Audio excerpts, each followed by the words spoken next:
Hey class, it is another Trojan War day. It's a snow day, so I'm all bundled up and loving this snow life. I don't know when you'll end up listening to this. Hopefully, there's still snow on the ground. It's so beautiful. So, the Trojan War, we're today starting with part 4. That's the close of the war.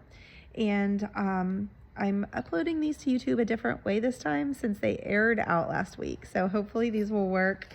I'll start with chapter 1, the Queen of the Amazons, and then I'll probably include chapter 2 in this video and then stop and upload another one separately. I have recently learned that I've been pronouncing a whole bunch of names wrong, but I don't have Timothy here, who is my local Greek expert, to help me walk through pronunciation. So if I am teaching you the wrong way, I'm so sorry, and I will try to have a full pronunciation list and ready to go by class next week. Maybe we'll even have a little fun with that. So, but anyways, doing my best. Thanks for being patient. And now we'll begin with the Queen of the Amazons. Men were running to lift down their weapons from the wall and hastily putting on their armor. Once more, the rumbling of chariots and the neighing of horses were heard in the streets of Troy. For many days after the death of Hector, the leaderless Trojans had despaired of ever driving the Greeks into the sea.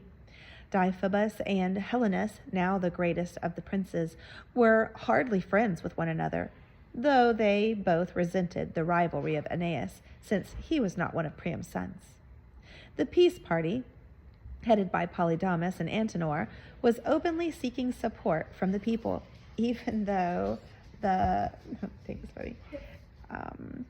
no one could accept any terms the victorious Greeks would be likely to accept. Discouraged and frightened, the Trojans had huddled inside the walls of their city, where they might soon have been closely besieged if Achilles had not held back the Greeks in order to give Priam a breathing space for celebrating Hector's funeral. 12 days were now over, and contrary to all expectations, the Trojans were going out again to war. In the midst of doubting and despair, a new champion had come to their aid. This was Penthesilea, Queen of the Amazons, a nation of warrior women. She was even now riding across the great square on her way from the palace of Priam to the Scaean gate amid the cheers of the men and women who thronged the streets. Only white-faced Andromache watched doubtfully, half hidden behind the colonnade of Hector's house. "Hector was a warrior," she said softly. "But this is a young girl, as slender as I. How can she be a match for Achilles, as she boasts? She does not really understand war." For a moment, the townspeople had forgotten Hector, absorbed in this new wonder which had appeared to save them. Penthesilea sat astride a fiery white horse, and from the waving crest of her helmet to the sandals on her feet, she glittered with gold.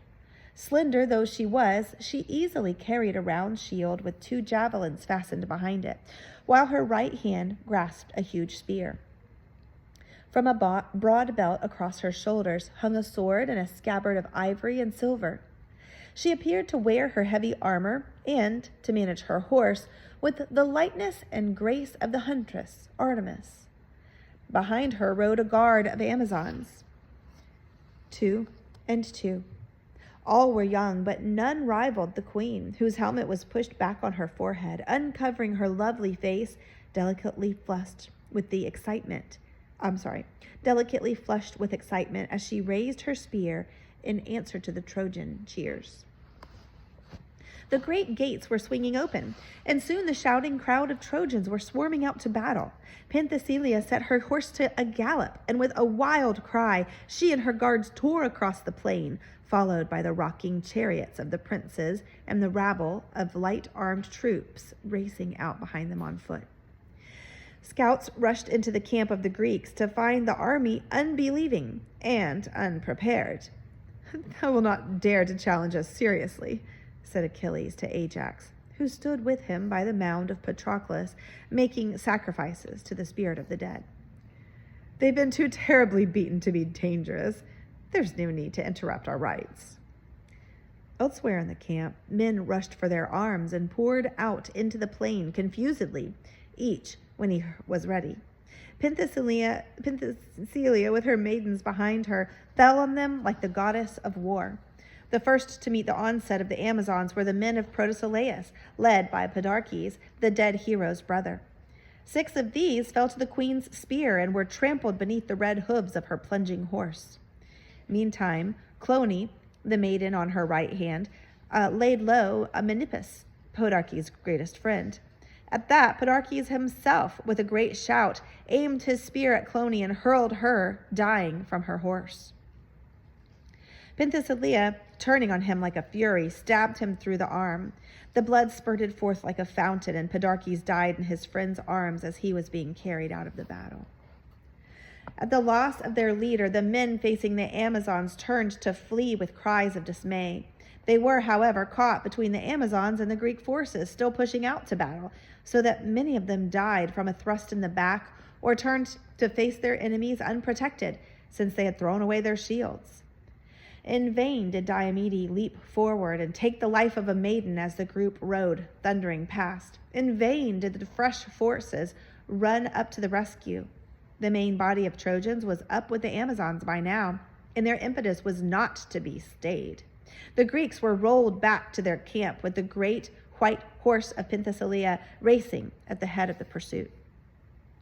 As the roar of battle rolled down on the Greek camp, Achilles and Ajax, roused by the noise, issued from the gate like 2 lions and charged on the advancing foes.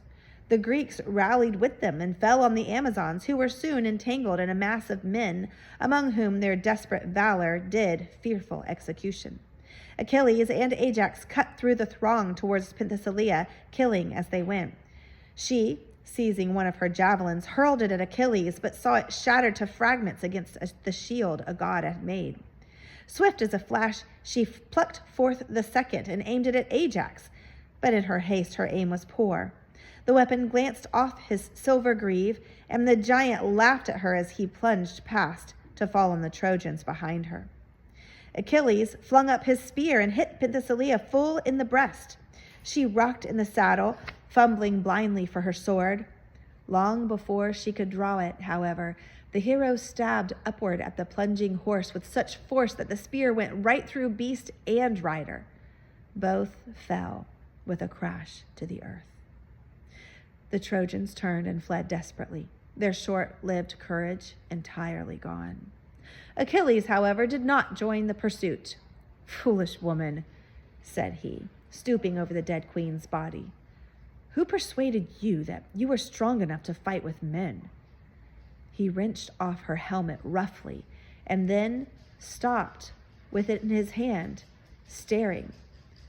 The queen lay lovely and fresh as a wild rose on the blood-stained field. Her beautiful lips were parted a little, as though she still breathed, and her soft hair had fallen about her shoulders, shining in the sun. Achilles straightened up slowly, still looking at her. "It's a pity that one so fair should die so young," he said.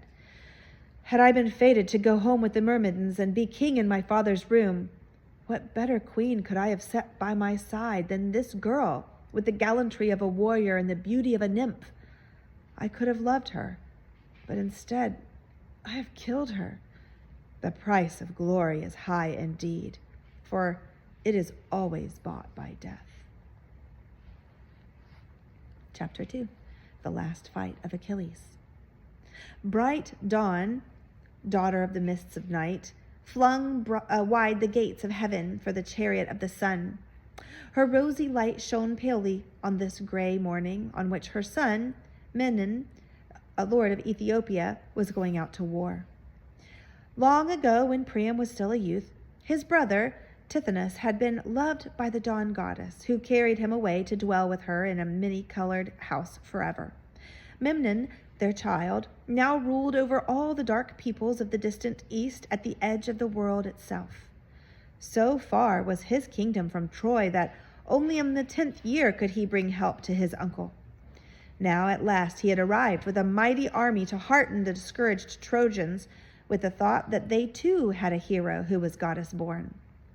Far under the sullen sea, Thetis sat silent in the midst of her maidens. The wisdom that was hers from her father made her aware of death standing over Achilles, and she dreaded the gigantic son of the goddess of dawn. Dust swirled over the plain of Troy as the dark hosts of Ethiopia rushed like a whirlwind into the fight. The sound of their wild yells ran echoing over the ridges of Ida, while the distant halls of Olympus heard the crash as rank met rank. Swarthy Memnon was a giant, matched only by Ajax, but rivaling Achilles in furious speed. The great spear he wielded was so huge that its point alone was half the length of a man. Yet Memnon swung it in one hand, as though it had been a reed. He fell upon Nestor's men, who stood in his path like a lion on a flock of sheep. Men dropped to right and left of the warrior till he walked over corpses and the parched earth was wet with blood. Young Antilochus, furious at the overthrow of his followers, stepped boldly out in the path of the giant to throw his spear. Memnon did not wait to receive the weapon on his shield, but leaped forward 2 men's length at a single bound, stabbing as he came. He landed with such dreadful force that his spear pierced shield and breastplate, and stood a hand's breadth out behind the young man's back. Antilochus fell dead without a cry. Old Nestor, maddened to desperation by the loss of his eldest and most beloved son, snatched the whip from his charioteer to lash his horses into the fray. "Keep back, old fool," shouted Memnon. "It is not for you to fight with such as I." The old man leaned forward in his chariot and cast his spear with a quivering hand. Memnon laughed as it fell far short, and he turned aside into the press of the battle. Nestor wavered for a moment, near to tears for his dead child and for his own feebleness. "Let Achilles avenge my son," he said at last, turning away, "for he has always loved him well." Now the pale goddess of dawn sighed heavily, and the little winds that attended her chariot shivered with fear. Thetis covered her face, lest her straining eyes behold the death of her son. Rank on rank, the immortal gods looked down from their thrones of cloud as the sons of 2 goddesses met like twin thunderbolts upon the plain of Troy. The swords of the champions flashed like lightning as they rained down blows more swiftly than the eye could follow them. Twice they closed shield to shield, and their tossing crests of horsehair mingled as they wrestled, each stabbing for the other's throat. Achilles seized from the earth a deep-rooted boundary stone that had marked the limit of the plowland in far-off, happier times. No other Greek but Ajax could have lifted such a weight and hurled it on his opponent like a stone sped from a sling. The immortal temper of Memnon's shield withstood the impact, and behind it the great giant stood immovable. For a moment Achilles too paused in wonder. Then with a roar the champions leaped together once more, and fire flew from their smitten helmets. Dust arose and settled on the fighters. Sweat caked it on their faces. Dark splashes of blood from the struggle around them flecked their limbs. About them the battle raged like a storm at sea, while maddened horses trampled on the bodies of the slain. However, there was a clear space about these giants in spite of the press, for none dared intervene between the heroes sprung from the goddess of dawn and the silver-footed nymph of the sea. Wind swept aside the dust of battle, and the immortals hung high in the air cried aloud with the sound of thunder, for by Memnon stood black fate, and by Achilles a glory like a god.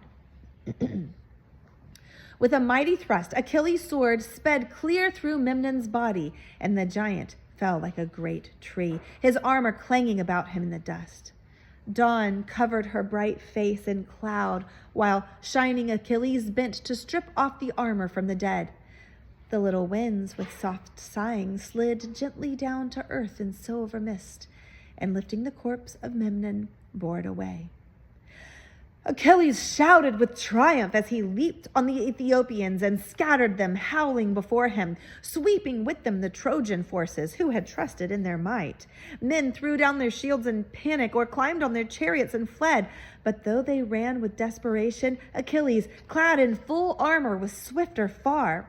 Soon the gates of Troy were flung open, but so great was the press of fugitives struggling for safety that no man could close them again. A great cry arose from the walls, for in the midst of the mass raised Achilles, and now he stood and slew in the space between the open gates.